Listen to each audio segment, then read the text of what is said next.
Come to Weissach, said the Porsche Museum, and drive our Le Mans winning 962. Are you serious? I said. The 1987 car, Rothman's livery, a machine I thought I'd never see in the raw, let alone sit in, let alone drive at the track on which it was developed.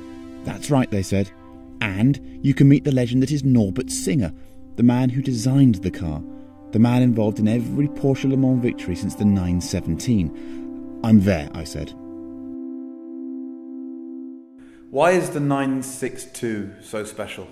Why is this series of cars, 956 and 962, why were they so dominant? And why, even now, do I look at this car with the Rothman's livery and think it's the coolest car ever? I think this was, in that area, it was the first car with real ground effects.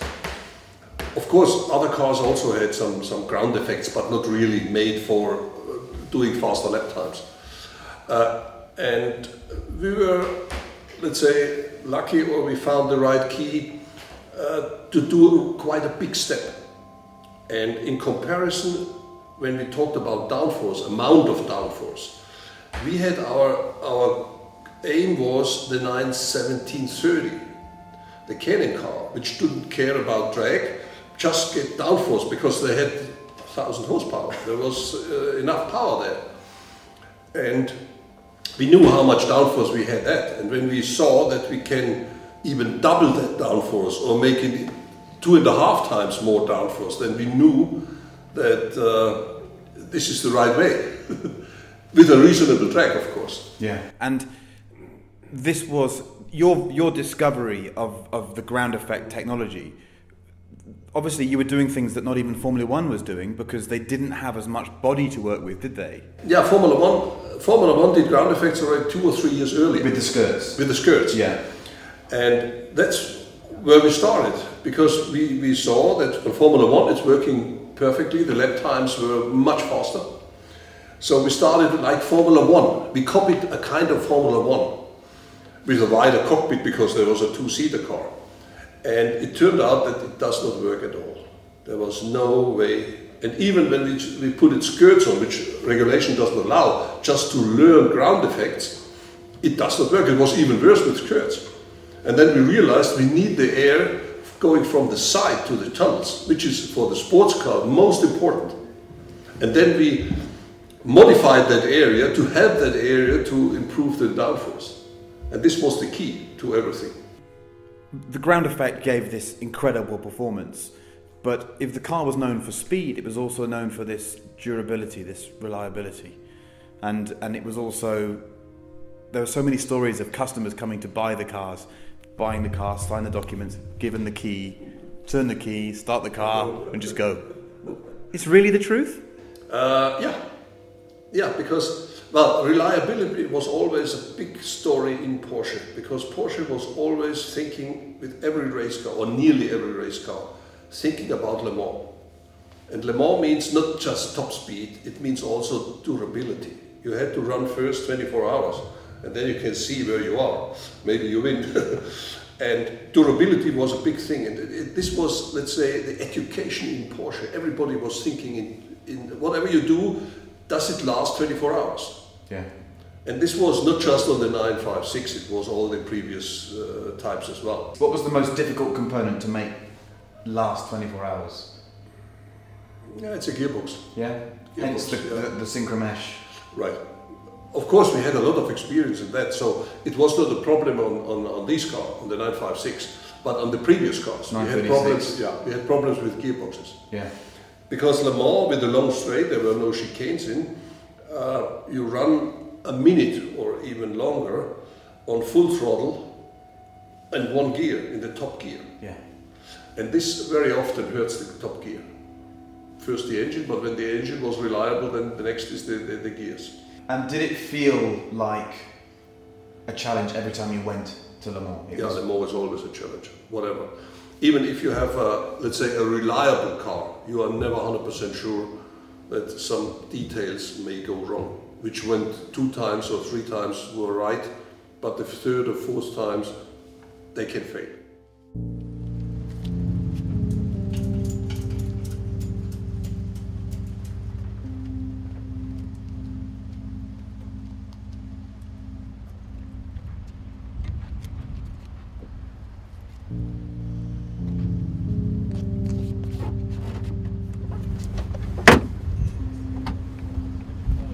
Oh yes. So, this is the Porsche 962 which won Le Mans in 1987.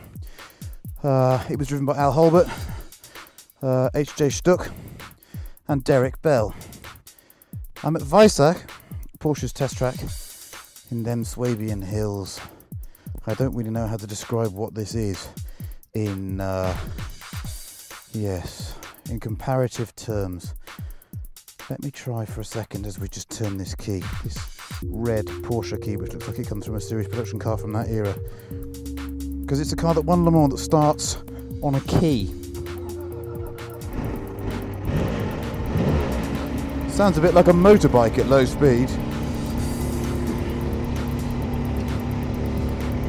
While we try and think of witty things to compare this experience to, let's go and drive it. Throttle pedal's heavy, clutch is heavy. First is a dog leg back towards you. This is Le Mans Aero Le Mans gearing.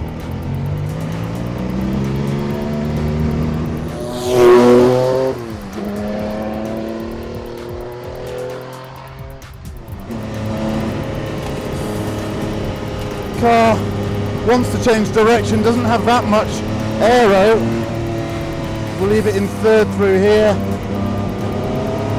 All sort of happens above about 5 when that turbo motor comes good.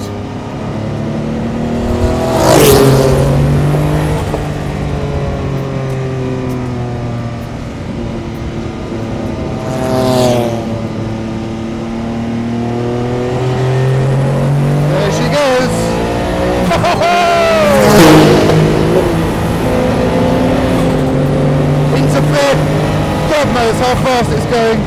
It's really potent. Brakes are from the era, let's say. Second gear to this right hander then. Try and chase the throttle a bit. The gearing's long. This thing will do 240 miles an hour.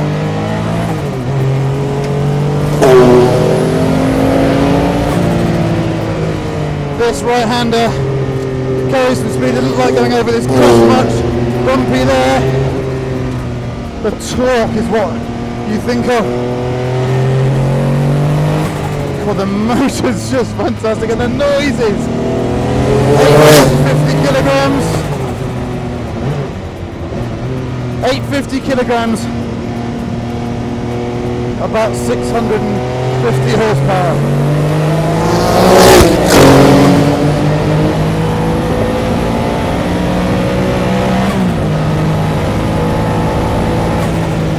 Of course, it was all about going fast in a straight line, really. Get it round the corners fast in a straight line. But it really has lovely steering, it's pretty neutral.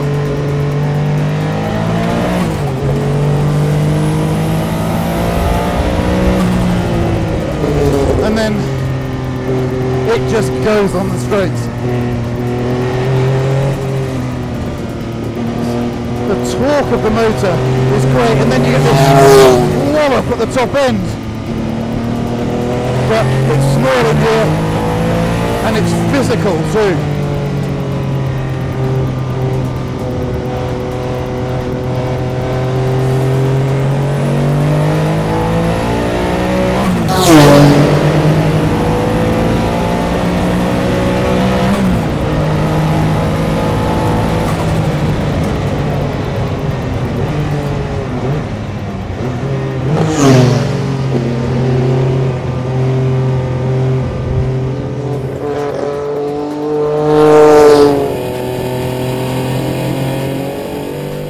To know where to start with just how special this car is.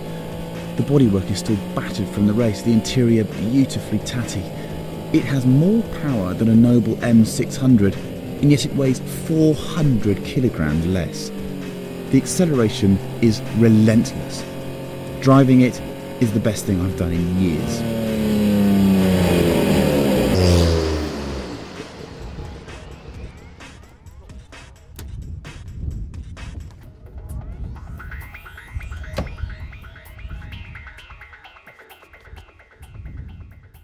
And driving the car today, first of all, I'm speechless. at how fast it is, how easy the car is to drive in real terms.